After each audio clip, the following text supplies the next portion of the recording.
vòng về toàn dân ta đang hướng ra hoàng sa trường sa. Ở nơi ấy ngàn đời xưa dân sơn đất Việt, ở nơi ấy hát anh ngày đêm canh giữ yên bình. Ơi hoàng sa trường sa, lá cờ đỏ thắm tươi khi vang lên bài quốc ca thiêng liêng tổ quốc ta. Tiếng gà trơ, tiếng em thơ, tiếng trục chùa vang lên đất nước, là chủ quyền Việt Nam mãi khắc ghi. Ơi hoàng sa trường sa, lính hải đảo chúng tôi qua phong ba lần chiến công, bao anh hùng sứ dài. Biển mênh mông chung khơi đảo xa, dù gian nan ta quyết giữ gìn hoàng sa ơi trường sa ơi. Vinh quang nơi tuyến đầu bảo vệ quê hương, chúng tôi quyết giữ gìn niềm đào bình yên.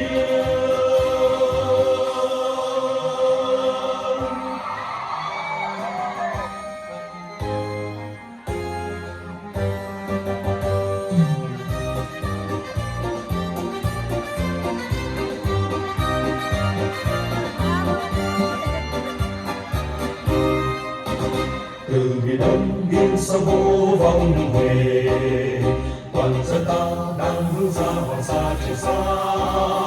Ở nơi ấy ngàn đời xưa giang sơn đất Việt, ở nơi ấy tất thành ngày đêm canh giữ yên bình.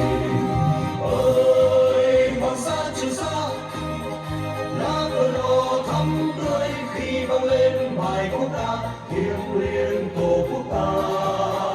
Tiếng gà trơ, tiếng em thơ, tiếng trùng chùa vang lên đất nước, là chủ quyền Việt Nam mãi khắc ghi. Ơi hoàng sa trường sa, lính hải đảo chúng tôi qua phong ba lần chiến công, bao anh hùng sứ dài. Biển mênh mông chung khơi đảo xa, dù gian nan ta quyết giữ gìn hoàng sa ơi trường sa ơi. Vinh quang nơi tuyến đầu bảo vệ quê hương, chúng tôi quyết giữ gìn biển đảo bình